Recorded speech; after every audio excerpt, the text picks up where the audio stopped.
Pronto, vamos lá. Vamos falar agora então sobre a prova objetiva em si da PFN.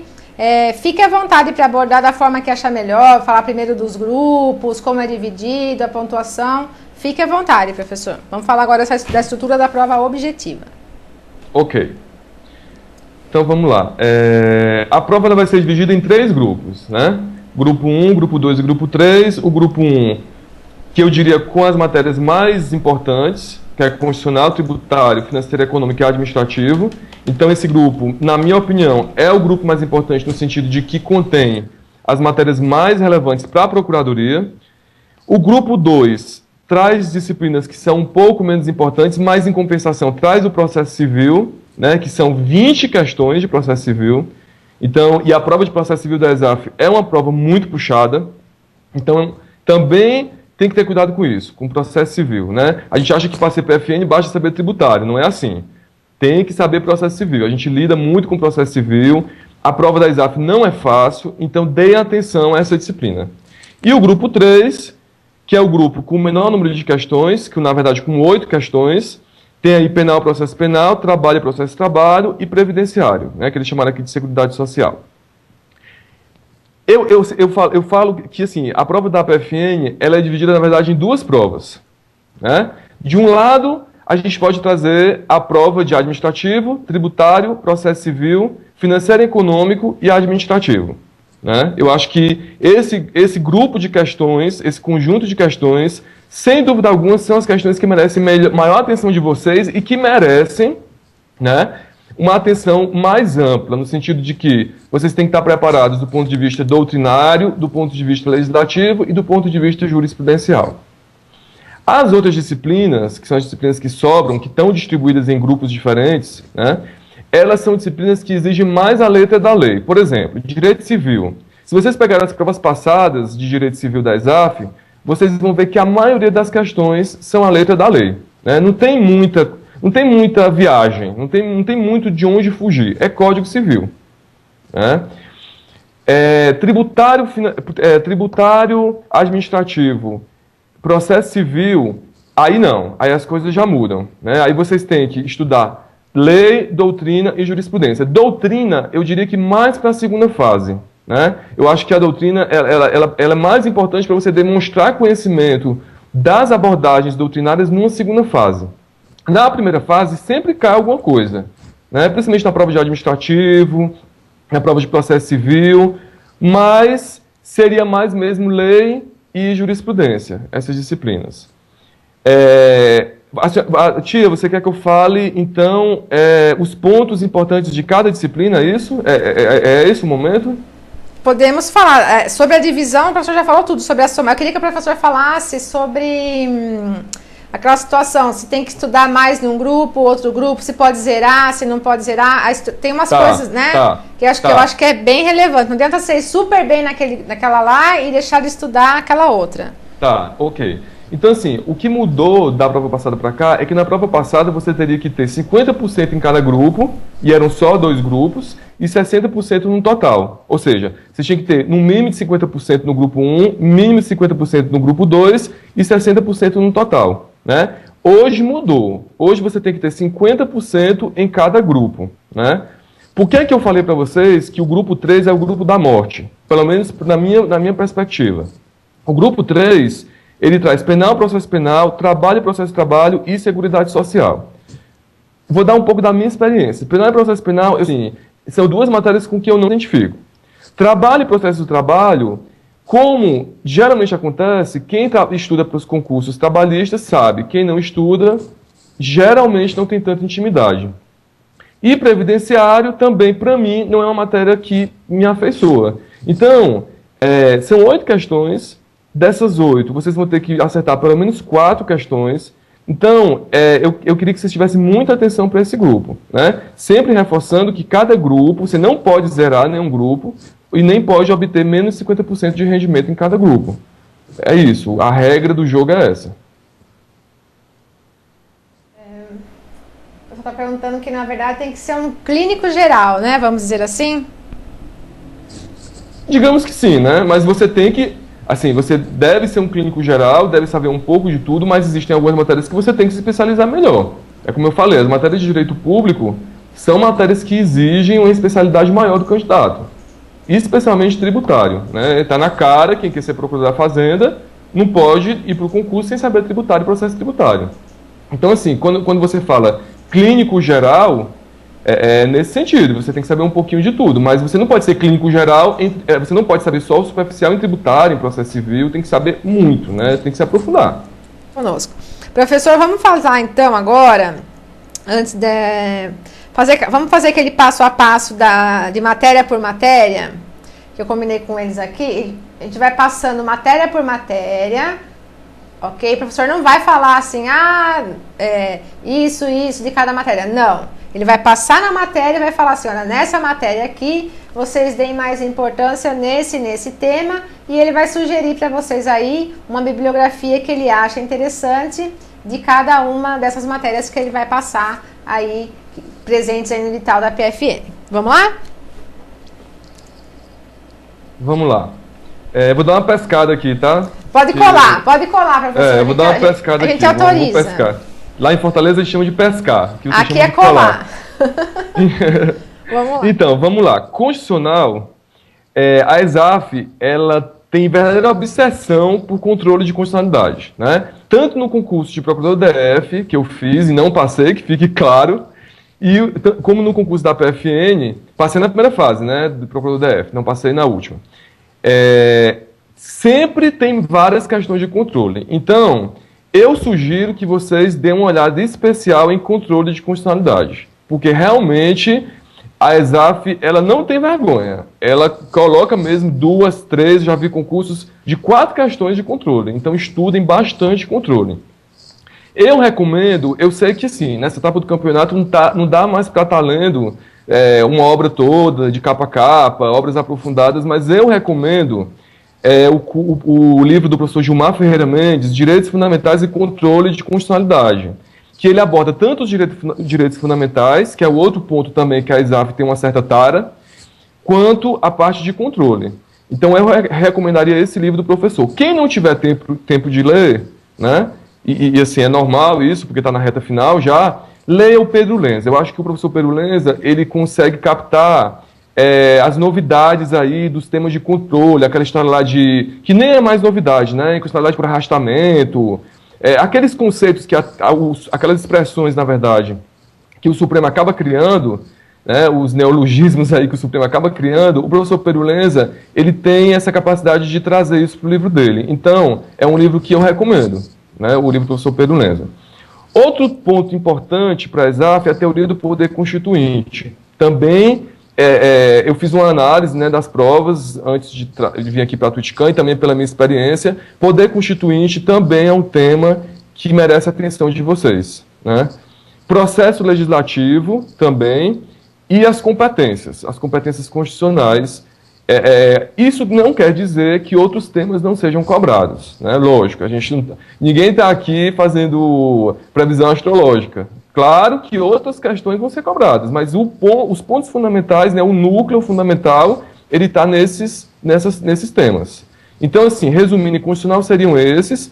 Eu indicaria o livro do professor Pedro Lenza, o livro do professor Vicente Paulo Marcelo Lecherino também, assim, eu considero um livro razoável, que dá para estudar por ele, e muito informativo, né? Compre aí o livro da Tia Tânia, quem não puder comprar, acompanhe aí os informativos, mas controle constitucional, aliás, muito informativo. É a dica que eu dou. Administrativo, que é uma das minhas paixões, né, juntamente com o tributário, eu acho que a prova de administrativo da ESAF, o que é que acontece? A prova ela não é tão difícil do ponto de vista do conteúdo, mas o que é que eles fazem? Eles fazem aquelas questões, quantos itens estão corretos. Então, assim, às vezes, os itens não são tão difíceis, né? Eles não trazem questões muito rebuscadas, muito difíceis, mas a questão se torna difícil porque é avaliado nessa sistemática do quantos estão corretos, né? Nos concursos da magistratura, isso já foi proibido. No âmbito dos concursos da AGU, isso não é proibido. Então, é possível, né? E assim, foi uma surpresa ruim na prova passada, tanto de procurador do DF como procurador da Fazenda, a ESAF resolveu fazer isso aí. Quantos itens estão corretos? o que, para mim, sim, torna a questão bem complicada. Eu indicaria como temas principais, poderia dizer. Depois eu vou fazer uma compilação desses temas, tá? A gente pode mandar para vocês, não tem problema, tá tudo aqui anotado, eu posso digitar e mandar para vocês depois. Mas seria o quê? Seria a teoria dos atos. Eu acho que teoria dos atos administrativos, em qualquer concurso, na verdade, é um tema muito importante, né? Aquela parte de os elementos do ato, enfim, eu não vou entrar nos detalhes de cada ponto, senão a gente vai passar a noite inteira aqui. Os princípios da administração, os poderes da administração, as diferenças entre a administração pública direta e indireta, desconcentração, aquela história toda que vocês sabem. Serviços públicos é um tema que vem sendo muito cobrado. Eu até postei aí no Facebook ontem, eu acho, as diferenças entre permissão e concessão, bem importante o tema dos serviços públicos. O terceiro setor também, que é um tema mais moderno e que vem caindo cada vez mais, as OS, as OCIPs, o setor S, bem importante, terceiro setor. As parcerias público-privadas também, né, que são modalidades de concessão de serviço público. Os concursos públicos, tem muita jurisprudência sobre concurso público, né? Eu acho que é um tema que tem tudo para cair, essas questões de nomeação, quando é que há direito à nomeação, quando é que não há, direito à indenização, quando o agente público é nomeado tardiamente por conta de decisão judicial. Então, esses detalhes eu acho que são bem passíveis de ser cobrados. O controle da administração e, por fim, a leitura da Constituição. Eu acho que assim, parece uma coisa óbvia, mas tem que ser dita. Ler a Constituição para qualquer concurso, e concurso da PFN não foge dessa regra, é um tema, aliás, é uma dica importante. Leiam a Constituição, leiam o teor de cada artigo, aliás, das disposições do artigo 37, 38, né, em administrativo, 39 até o 40, leiam isso, porque não cai só coisa difícil, não, que é coisa fácil também. E às vezes a gente erra o que é fácil. O que dá mais, né, deixa a gente mais decepcionado na hora da prova, que a gente vê que aquilo ali estava na letra da lei, na letra da Constituição, e a gente acaba errando. De administrativo, a ESAF ela é meio bipolar, né? Às vezes ela cobra conceitos da Maria Silvia, por exemplo, regime jurídico administrativo. Outro dia eu estava vendo uma questão que era sobre regime jurídico administrativo e regime jurídico da administração. Isso eu só vejo na Maria Silvia. Né? Então tem temas que caem na ESAF que está na cara que eles tiraram da Maria Silvia. Mas a ESAF não gosta só da Maria Silvia, ela gosta também do Celso Antônio, que para mim é o melhor livro de direito administrativo que já foi publicado, na minha opinião. Eu estudei por ele, é um livro muito denso, não é um livro de fácil leitura, você precisa se apegar mesmo e ler com calma. Então nessa reta final, talvez seja melhor pegar Maria Silvia, né? Eu, particularmente, sou fã do Celso Antônio, mas, por uma questão de tempo aí de vocês, talvez seja melhor mesmo a Maria Silvia nesse momento, e é isso. Tributário, se a gente for falar da bibliografia de tributário, na verdade, eu vou enlouquecer vocês, né? Porque tributário eu estudei, vou dar aqui. E outra coisa, gente, só deixando claro, aqui não é propaganda de nenhum livro, eu não estou sendo pago por nenhuma editora, tá? E, na verdade, eu estou relatando minha experiência mesmo como concurseiro, os livros que eu utilizei. Podem haver outros livros importantes, outros livros que se destacam aí no mundo dos concursos, mas eu vou falar dos livros que eu tive experiência. Direito tributário, eu estudei pelo Direito Tributário Esquematizado, do professor Ricardo Alexandre, que é excepcional, na minha opinião, porque ele consegue abordar doutrina, lei e jurisprudência, e ainda mais as bancas, né? Ele coloca questões específicas de cada banca. Estudei pelos livros do Leandro Pausen, que eu acho que são também excepcionais, o livro de processo tributário, o de contribuições, que é uma dica que eu dou para vocês, né, o tema das contribuições. Eu acabei de terminar uma especialização em direito tributário, e assim, a academia vem cada vez mais discutindo o tema das contribuições. É um tema super importante e que, assim, eu aposto em alguma questão na segunda fase de contribuições. Eu acho que vocês merecem, vocês têm que ter um pouco de atenção nisso.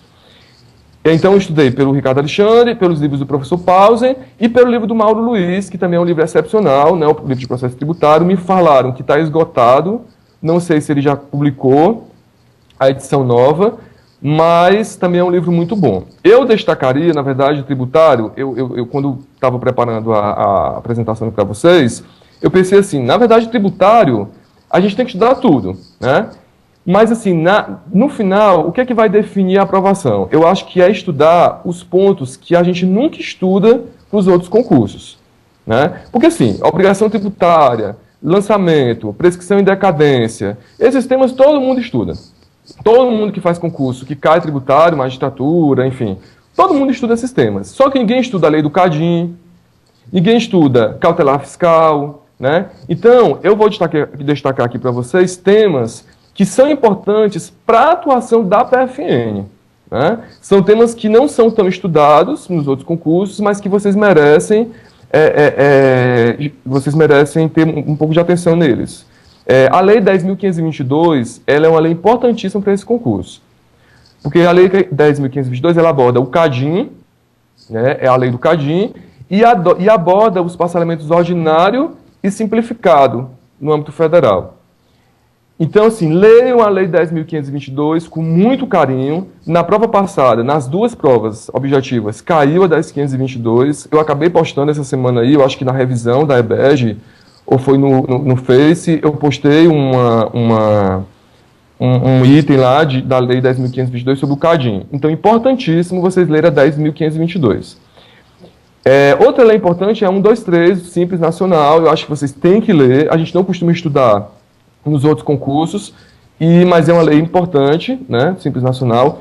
E preços de transferência. Preços de transferência é um tema que muita gente nunca ouviu falar, né? Eu vi na pós-graduação, é um tema um pouco complicado. Eu vou tentar depois trazer para vocês alguns posts sobre isso, aos poucos. Existem algumas orientações no site da Receita Federal, depois eu posso passar o link para vocês. Mas preços de transferência caiu na prova passada e é um tema da moda, né? Vem crescendo no âmbito da doutrina mais especializada o tema do preço de transferência, então eu aposto em alguma questão sobre isso na prova objetiva. Na subjetiva não, na subjetiva eu acredito que não caia, mas na objetiva eu acredito que sim. A LEF, né, a primeira coisa que você faz quando entra na PFN é fazer execução fiscal, a maioria das pessoas, né? Então, saber a LEF de trás para frente, de frente para trás, é importante, cai na prova objetiva. Na prova subjetiva, talvez não seja um tema tão palpitante para cair na prova subjetiva, mas leiam a LEF 6830, né, que trata da cobrança dos créditos fiscais, tributários e não tributários, estudem a LEF. A lei da cautelar fiscal, 8397, também é uma lei importantíssima. Hoje vem crescendo cada vez mais na PFN o ajustamento de cautelares fiscais, né, a gente vem conseguindo cada vez mais em disponibilizar patrimônio de contribuinte através das cautelares. Então, também é um tema palpitante que merece a atenção de vocês. Lei 8397, Lei das Cautelares Fiscais. E a Lei Complementar 105, que é a Lei do Sigilo Bancário, que também eu considero importante, né?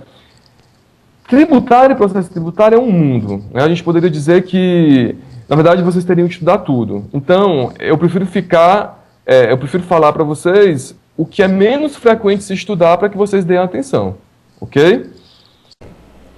Gente, perdão, eu acabei esquecendo de falar um ponto importantíssimo de administrativo, que é a licitação em contratos, tá? Pelo amor de Deus, quem está anotando, não deixa de anotar. Licitação em contratos caiu na segunda fase, na prova passada, a teoria da imprevisão nos contratos administrativos, as sujeições imprevistas, fato do príncipe, fato da administração. Então, pelo amor de Deus, leiam 8666, tá? Chama a lei do diabo, né? 666. Leiam a lei. Deem atenção à licitação em contratos, porque depois eu vou falar da carreira. Uma das nossas funções é exatamente prestar consultoria, né, no âmbito das licitações e contratos para o Ministério da Fazenda. Ou seja, não é raro, eu já recebi inclusive várias licitações para exarar pareceres. Então, cuidado com licitação em contratos, porque se a banca for honesta, né, com a carreira, ela vai cobrar a licitação em contratos, ok? Vamos lá. A Cíntia, no Twitter, ela perguntou da Lemos 941, tá? A Lemos 941 é super importante, tá? A 11941 é a lei do refis da crise, que chama, né? Chamada, alcunhada como refis da crise. Ela hoje, na minha experiência profissional, é uma das leis com a qual eu mais atuo, né? Na verdade, praticamente, houve uma época que praticamente tudo que eu fazia era na 11941. Hoje menos, porque já foi consolidado o parcelamento, mas assim, estudem a 11941, tá? Lei 11941, não esqueçam desse nome. Estudem, realmente é muito importante. Bem lembrado, Cíntia, obrigado. Vamos agora para financeiro. Financeiro, como eu estava dizendo, é o bloco financeiro e econômico. Né? Financeiro é super importante, né? Não preciso dizer para vocês. Caiu na segunda fase, tanto na peça, né? Na verdade no parecer, quanto em uma questão subjetiva. Então, estudem financeiro com carinho. Financeiro, na época que eu estudei para a PFN, eu confesso que eu não lembro mais o livro que eu estudei, tá? Se eu não me engano, foi do Valdeci Pascoal. Só que esse livro, na minha humilde opinião, é um livro muito extenso para vocês. Hoje existe um livro que eu indico, que é o Direito Financeiro Esquematizado, da professora Tatiana Piscelli. Adoro o nome dela. Realmente é um livro muito bom, eu tenho lido esse livro, é um livro didático, que se preocupa em trazer jurisprudência, então é importante para vocês, né? Então eu indico esse livro. De financeiro, eu focaria, obviamente, na parte constitucional de financeiro, né, a partir do artigo 163 da Constituição. Eu acho que é fundamental que vocês leiam a parte financeira, ou a parte da ordem financeira. O artigo 100 da Constituição, que aqui trata dos precatórios, super importante, sempre cai nas provas. E a LRF, que vocês não vão ler toda, porque senão vocês vão enlouquecer. Eu separei aqui alguns temas. Despesas públicas, que é a partir do artigo 15 até o artigo 42, receitas públicas e a parte de transferência e gestão fiscal, que é a partir do artigo 48. Cuidado com esse tema da transparência e gestão fiscal, tá?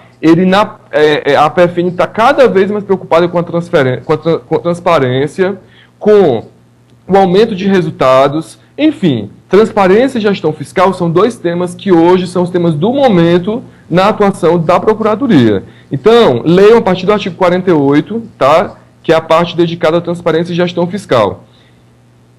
De financeiro é basicamente isso. Econômico, está rolando aí nas redes sociais, enfim, na internet, a dúvida a respeito da alteração que teve na lei antitrust, né?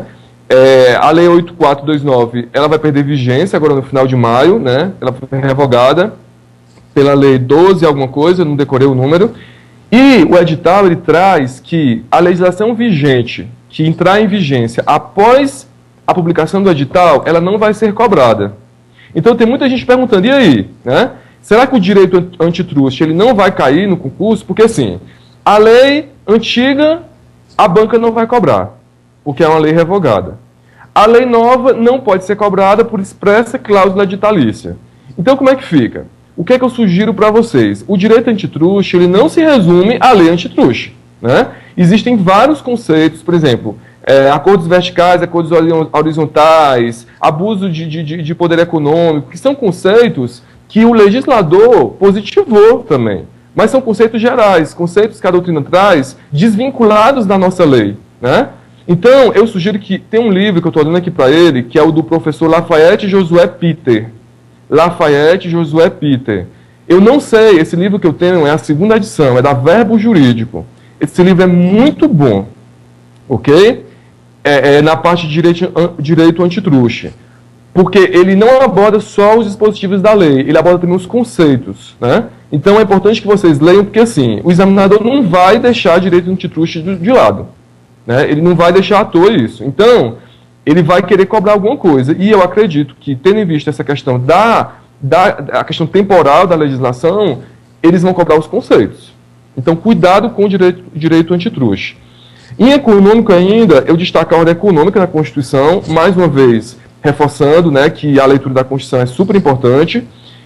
E, pelo amor de Deus, estudem Mercosul. Mercosul cai praticamente em todos os concursos que cobram direito econômico, ok? Então estudem lá a estrutura do Mercosul, quais são os órgãos do Mercosul, as funções, o princípio da não discriminação é muito importante, tá? Tem uns pontos mais importantes do Mercosul que vocês têm que estudar. Depois eu posso esmiuçar mais isso e colocar para vocês. Hoje realmente eu não trouxe aqui, mas estudem Mercosul e o GATT também, tá? O GATT também é super importante. Direito econômico eu já indiquei o livro do professor Lafayette. E é isso. Vamos passar agora para internacional público. Internacional Público não é uma disciplina do trato diário da PFN. Então, assim, como não é de trato diário, eu acredito que vão ser cobradas mais questões gerais, né? Eu não acredito que vai se cobrar, por exemplo, direito do mar, direito do trabalho internacional, esses temas mais específicos de internacional, eu não acredito que a banca vá ser tão cruel, tá? Então, o que foi que eu separei aqui para vocês?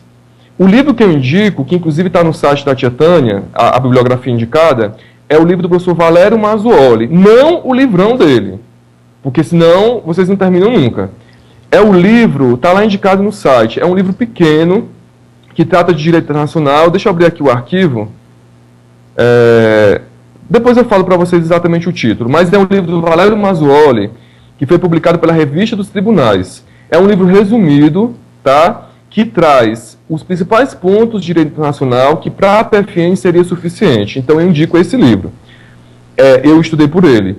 Os temas que eu recomendaria, primeiro, teoria geral dos tratados, né? A teoria geral dos tratados é aquela parte mais geral mesmo de internacional, né? A questão da adesão, da saída dos tratados, né? da rescisão, aquela parte geral mesmo dos tratados. Eu não tenho intimidade com o internacional, mas a parte da teoria geral dos tratados é uma parte muito importante, tá?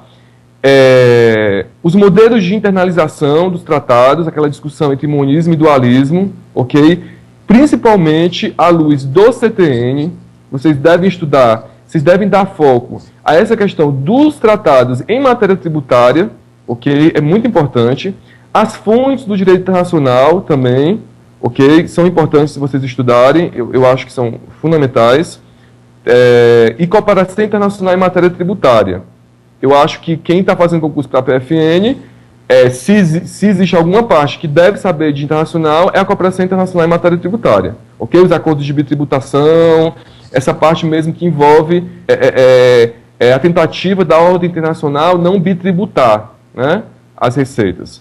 Eu acho que essa parte merece a atenção de vocês. E repetindo, a questão da hierarquia, da suposta hierarquia entre o plano interno e o plano externo, ou vice-versa, isso vocês vão estudar, monismo e dualismo, ok? Empresarial é uma prova, são poucas questões, eu não me recordo agora quantas questões são, na verdade são 5 questões, tá?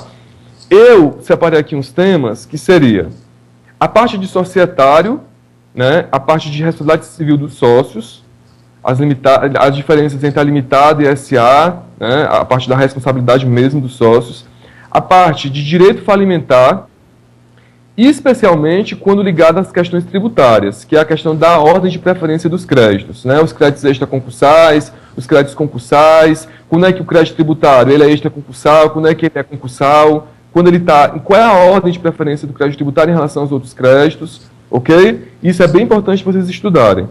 Outro tema importante também, a desconsideração da personalidade jurídica, que é um tema que está lá no Código Civil. Também eu recomendo uma atenção especial. Eu já falei mais ou menos os temas principais. A parte de títulos de crédito, a parte mais geral, eu acho que vocês também merecem, eu acho que merece uma atenção de vocês, a parte geral dos títulos de crédito. Os princípios, o princípio da cartularidade, o princípio da literalidade, enfim. Eu também não sou especialista em empresarial. E agora vamos para a minha outra paixão, que é processo civil, e que, sem dúvida alguma, é um dos calcanhares de Aquiles da ESAF. Né? Eu lembro que, quando eu estava estudando para a PFN, uma das minhas grandes preocupações era processo civil, apesar de eu ter sempre gostado da matéria, mas realmente a ESAF é um pouco cruel, tá? Em processo civil. Eu acho que processo civil, processo de conhecimento, é simplesmente indispensável vocês saberem. Né? Processo de conhecimento tem que ir afiado para a prova, ok? A parte de intervenção de terceiros, a ESAF também tem uma obsessão por intervenção de terceiros. Estudem bem, né, com bem afinco a intervenção de terceiros. As formas de resposta do réu, ok? Revelia, super importante, preclusão, a preclusão lógica, consumativa, temporal, essas diferenças. E assim, tudo isso, e aí aqui a grande mensagem que eu queria dar para vocês. Estudem como já advogados públicos. Eu acho que o segredo para passar em concurso da advocacia pública, como é também para passar nas outras carreiras, e isso uma vez o professor Birajara falou no Twitchcam dele, e eu concordo plenamente, é estudar já se sentindo no cargo. Né? Então, quando vocês estudarem processo civil, sempre se imaginem na posição de advogado público. Né? Qual prazo eu teria? Eu tenho alguma prerrogativa processual nessa situação? Se a parte for a fazenda pública, existe alguma diferença, alguma especificidade? Então, o processo civil é isso, é estudar sempre visando, sempre com a perspectiva do advogado público. Por isso que eu coloquei aqui num dos itens as prerrogativas da fazenda pública. Trazem quadro para contestar, andou para recorrer, enfim. Tudo que envolver prerrogativa de fazenda pública, vocês não podem ir para a prova sem saber. Isso é fundamental. Tá? A parte de execução contra a fazenda pública, ok? 730 do CPC, é importante vocês estudarem. Eu acho que cumprimento de sentença, tendo visto o secretismo agora que existe, né? Entre o processo de conhecimento e o processo de execução, eu acho que é super importante vocês estudarem essa parte de cumprimento de sentença, liquidação de sentença, essa parte é bem importante. Os detalhes da execução, aqueles detalhes as coisas mais específicas, talvez não seja tão importante, mas é bom dar uma olhada também. Mas em execução, principalmente a parte de liquidação e cumprimento de sentença, né? Que hoje é um tema importante. E recursos. Exaf também adora recursos. Sempre na perspectiva de advogado público. Né? Recursos, a gente tem que estar sempre na perspectiva de advogado público. Estudar as súmulas do STF, as súmulas do STJ, as decisões mais recentes sobre os recursos, ok? Mandado de segurança. A Cíntia também falou aí do mandado de segurança. Mandado de segurança é praticamente a vida que a gente tem na PFN. Quem atua na parte judicial, fora a execução fiscal, o mandado de segurança é direto. Né? O contribuinte tem o direito constitucional de se insurgir contra a cobrança do crédito e, muitas vezes, ele se insurge através da impetração do mandado de segurança. Então, a gente presta lá as informações, né? No caso da seccional que eu trabalho, é o procurador-chefe que presta. E, então, vocês têm que saber mandado de segurança. A lei do mandado de segurança tem que ser estudada também com bastante cuidado. Ok? Execução, aliás, processo civil, eu não poderia deixar de citar A Fazenda Pública em Juízo, do Leonardo Carneiro, que começou com um livro pequeno, né, um livro relativamente pequeno, e hoje virou praticamente uma arma branca. Né, um livro grosso, denso, importante mesmo para qualquer pessoa que tente concurso na advocacia pública. AGU, PFN, Procurador Federal, Procurador do Estado, todos os concursos que eu fiz para advocacia pública, eu estudei pelo Leonardo Carneiro. Eu recomendo mesmo bastante. Eu tenho dois autores, fora essa parte mesmo específica da Fazenda Pública, eu tenho dois autores que eu gosto muito, que é o Fred Didier, que, apesar de ter alguns posicionamentos que não são tão aceitos, é um livro muito bom, né? É uma coleção muito boa, a coleção do Fred Didier, principalmente na parte de recursos. Né? Existe um livro do Bernardo Pimentel, eu também estudei por esse livro, Recursos, só que eu não sei se ele reeditou, chama Bernardo Pimentel, o autor. É outro livro também muito bom, na parte de recursos. Mas o livro do professor Didier, o livro dedicado à parte de recursos, que, se eu não me engano, é o mesmo livro dedicado a cumprimento de sentença. Ele é bem interessante, eu recomendo. E o professor Marinoni. Eu fiz concurso para Procurador do Paraná, e lá o Marinoni é praticamente Deus. Então, no concurso do Paraná, eu dei uma focada no Marinoni, que também não deixa de ser uma recomendação para o concurso da PFN. Tá? Carinho especial no processo civil, tá, gente? Não esqueçam isso. São 20 questões, então se você juntar tributário, processo civil e constitucional, você já tem 60% da prova. Então, o que sobra é pouco, 40%. Né? 20. Então tomem cuidado. Vamos lá. Penal e processo penal, eu já falei que realmente eu tenho algumas deficiências, né? Então, mas assim, eu separei aqui alguns temas também. Penal e processo penal, eu assim, vou ser honesto com vocês, eu não recomendaria nenhum livro, nenhum curso de penal e processo penal. Eu acho que eu vou chocar, mas eu vou falar. Eu acho que as sinopses da Saraiva de penal e processo penal seriam suficientes. Tá? Eu tenho que ser honesto com vocês, eu poderia dar aqui falar, prestar pelo curso do Rogério Greco, enfim, mas eu acho que as sinopses são suficientes. Tá? Eu separei aqui, de penal, os crimes contra a ordem tributária, lógico, é um tema palpitante.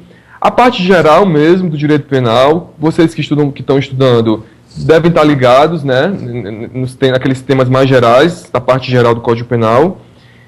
E na jurisprudência, não sei porquê, algo me diz o princípio da insignificância nos crimes contra a ordem tributária. Ok? Dê uma olhada na jurisprudência do STJ.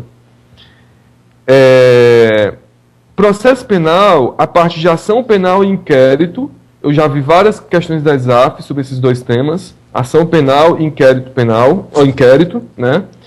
E os princípios do processo penal. Eu acho que de processo penal, esses três temas são os temas mais gerais mesmo, que eu acho, tá? São duas questões, né? Enfim, estudar muita coisa de penal e processo penal por duas questões, eu não sei, tá? Mas fica as dicas aí desses temas. Ação penal, inquérito, princípios do processo penal, crimes contra a ordem tributária, princípio da insignificância, que é um tema palpitante, né? Um tema que está sendo muito decidido na jurisprudência. E é isso. Eu acho que as sinopses seriam suficientes. Trabalho e processo do trabalho, como eu estudei para outros concursos, eu estudei com um pouco mais de profundidade, né? Porque, assim, o concurso de procurador do DF, a prova era estupidamente complicada. A parte de trabalho e processo do trabalho. Eu li as OJs, né, para a PFN. Vamos falar então para a PFN. Para a PFN eu recomendo leitura das OJs, as principais OJs, tá? A Débora pode dar a dica para vocês, a Débora que é colaboradora da tia Tânia, e algum outro colaborador, né, de quais são, o professor Rogério Neiva, né, pode dizer as principais OJs. Ler a CLT, principalmente na parte de jornada de trabalho, as formas de extinção do contrato de trabalho, né, dispensa por justa causa, dispensa sem justa causa, os efeitos da dispensa por justa causa, os efeitos em relação às verbas, né, salariais, em relação, quando a dispensa for sem justa causa, e um tema que advogado público tem que saber, terceirização na administração pública, súmula 331, né, do TST, que teve uma mudança recente e que, pelo amor de Deus, vocês não podem deixar de ler, né, de estudar, na verdade. Os recursos no processo de trabalho, a ESAF gosta de cobrar recursos, né, tanto na minha prova de procurador do DF, como na PFN caiu recursos. E já vi também questões da ESAF sobre nulidades no processo do trabalho, ok? Trabalho e processo de trabalho, acho que são duas questões também, né? São duas questões, ok? Mas fazem parte do grupo da morte, né? Que eu estou acunhando aqui de grupo da morte, que merece a atenção de vocês também. Trabalho e processo de trabalho, eu estudei pelo livro do professor Renato Saraiva. O professor Renato Saraiva ele tem dois livros, duas coleções. Uma coleção mais completa e uma coleção de resumos. O que é que eu faria se eu fosse vocês, né, em relação a esses pontos aqui que eu citei? E algum outro ponto que vocês querem estudar? Eu pegaria o livro do professor Renato Saraiva, o livro mais completo, e leria os resumos dos capítulos, que realmente são muito bons. Apesar de serem resumos, são muito bons. Eu estudei por eles, né, e principalmente para revisar a matéria, é uma dica que eu dou. O livro do professor Renato Saraiva, não sei o título exatamente, não sei se é curso de Direito do Trabalho, mas enfim, leiam o resumo, né, de cada capítulo, que lá vocês pegam os principais pontos, o que é de mais importante, né, o que é de mais fundamental. A dica que eu dou é essa, em trabalho e processo do trabalho. Recursos, processo do trabalho é bem importante, tá? Não esqueçam. Previdenciário também faz parte do grupo da morte. Eu estudei, dei uma olhada nas provas da ESAF, as provas mais recentes, e olhei também as minhas provas, né, as duas que eu fiz e as duas também de procurador do DF. Eu recomendo Previdência Complementar, estudem Previdência Complementar, a lei complementar lá, que agora eu não me recordo o número, ok? A lei 8.212 também merece uma leitura na parte de salário de contribuição, os tipos de segurado, tá? Eu acho que segurado obrigatório, facultativo, contribuinte individual, aquela coisa toda, a parte mais geral mesmo do previdenciário. E, sem dúvida alguma, a leitura do capítulo de Seguridade Social da Constituição. Novamente, a gente traz a Constituição, né, para a linha de frente. Constituição Federal, leitura obrigatória. A parte de Seguridade Social. As questões não são difíceis, né? Na verdade, nenhuma dessas disciplinas que eu falei agora do Grupo da Morte, estou falando muito do Grupo da Morte, né, mas é isso. Nenhuma delas as questões são difíceis, tá? Não se preocupem. Mas vocês precisam estudar, né? É inevitável. A gente não estuda, eu até coloquei isso no blog do professor Rogério Neiva. Uma das coisas que eu aprendi quando eu estudei para concurso, e aprendo até hoje, é não fugir do que a gente não gosta. Né? Isso vale para o estudo, isso vale para a carreira profissional, não adianta. Quando você chegar na PFN, você talvez seja obrigado a ficar inicialmente numa parte que você não vai gostar, você tem que se dedicar, não adianta fugir. Né? Das coisas que a gente não gosta. Parece meio piegas, meio clichê, mas é isso. É a pura verdade. A parte de civil, eu estudei para ESAF, especificamente para a prova da PFN, ok? Pela sinopse de civil. Isso não quer dizer que eu não tenha estudado por outros livros. Né? O livro do professor Cristiano Chaves, a coleção dele, para mim, é excepcional. Né? Se eu fosse começar a estudar para concurso hoje, novamente, eu começaria pelo livro, pela coleção do professor Cristiano Chaves. Ok? Ele é da Bahia, se eu não me engano. Tem uma coleção, não sei se ele já publicou a parte de família e sucessões. Quando eu estudei, eu não tinha essa parte, mas eu recomendo mesmo. Mas para a prova da PFN, né, como não é uma prova que exige direito civil com tanta profundidade, eu acho que as sinopses da Saraiva são boas. Né? Não estou fazendo propaganda da Saraiva, repito, mas acho que as sinopses dela são boas em direito civil. Em relação aos pontos do edital, eu recomendo parte geral, ok? A parte de obrigações, aquela parte de obrigações solidárias, obrigações divisíveis, indivisíveis. A ESAF gosta muito de classificação, tá? Dolo geral, dolo específico, erro, os defeitos do negócio jurídico. Essa parte é bem importante. E a parte de direitos reais, que parece que a ESAF também tem uma certa preferência. Todo concurso da ESAF cai direitos reais. É bem importante. Família e sucessões, honestamente, eu vou dizer para vocês, eu não estudaria, porque não cai. Né? Na prova da PFN é bem difícil. Se cair, não me matem, tá? Mas, se for para escolher não estudar, não estuda família e sucessões. Porque não é do nosso trato diário, né? E eu acredito que a banca não vai se preocupar com isso, ok?